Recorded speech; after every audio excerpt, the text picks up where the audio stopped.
क्या आपको पता है अगर कोई इंसान इस टनल में गिर जाए, गिरते गिरते कहाँ पहुँचेगा?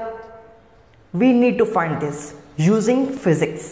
तो हम यही जानेंगे कि वो इंसान कहाँ पहुँचेगा। This is very very very interesting question.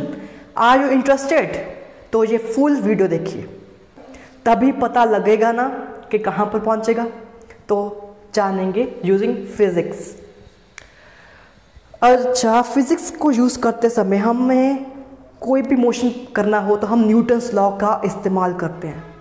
तो न्यूटन्स लॉ का इस्तेमाल करते समय वी नीड एन ऑब्जेक्ट और man here of mass m।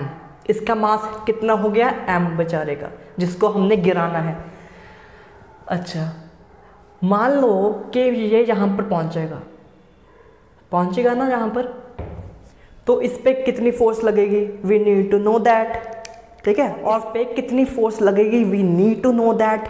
और फोर्स निकालने के लिए we use our equation known as Newton second law equation, which is F is equal to ma। Simple. अगर आपने ग्रेविटेशन चैप्टर पढ़ा है तो वहाँ पर आपको डायरेक्ट फॉर्मूला मिलेगा कि इनसाइड द अर्थ कितनी फोर्स लगती है ऑब्जेक्ट्स पे, वो कितनी लगती है? दिस। एंड ये कहाँ से मिला हमें? ग्रेविटेशन चैप्टर था ना जो, वहाँ से हमने ड्राइव किया। ठीक है, अब और इसका मैं फॉर्मूला अगर आप चाहते हैं तो इसका फॉर्मूला मैं अगले वीडियो में ड्राइव करके दिखा सकता हूँ कि ये फॉर्मूला भी कैसे आया। ठीक है, ओके। अब इस फॉर्मूले पर आप गौर कीजिए। गौर क्यों करना है? देखो, force is proportional to R है।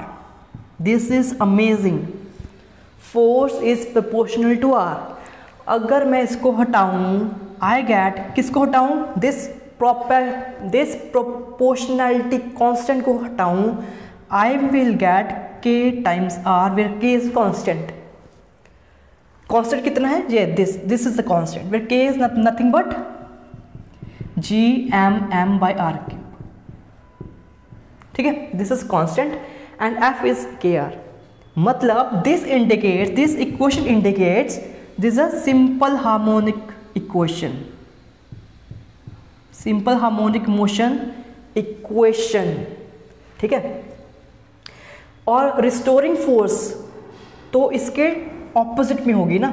रिस्टोरिंग फोर्स मैंने सिखाया था रिस्टोरिंग फोर्स कैसे निकालना। ये फोर्स कौन सी है? जो अर्थ खींच रही है। ठीक है, अगर मैं इसको ज़्यादा डिस्प्लेस करूँ ऐसे ऊपर की ओर, ठीक है, हल्का सा x डिस्टेंस, तो वो फोर्स, रिस्टोरिंग फोर्स की डायरेक्शन किधर को होगी? नीचे की तरफ, while displacement is in opposite direction. और I can say that my restoring force which is RF is -kr।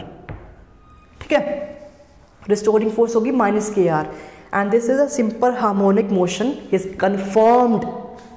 तो अब ये इंसान कहाँ पर पहुँचेगा? देखो, अब ये मुझे लगता है ये ऐसे जाएगा, क्योंकि सिंपल हार्मोनिक मोशन है तो वो पीरियोडिक मोशन होना चाहिए। मतलब वो ऊपर से गिरेगा, गिरते गिरते गिरते गिरते गिरते गिरते ये यहाँ पर आएगा और फिर बैकवर्ड ऊपर जाता रहेगा, एंड जब ऊपर पहुँचेगा फिर backward.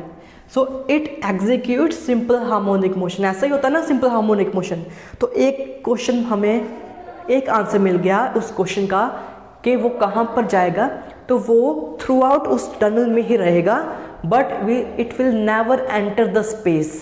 So this is the question, this is the answer to this that question, कि वो स्पेस में नहीं जाएगा।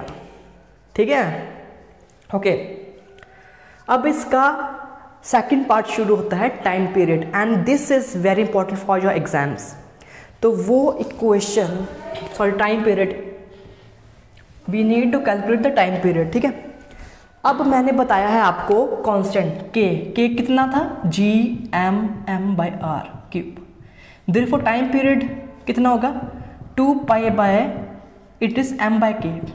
General formula of time period is m/k, where m is the mass of the object and t and j capital M is the mass of the earth। ठीक है, तो time period is nothing but 2π m over GMM/r³।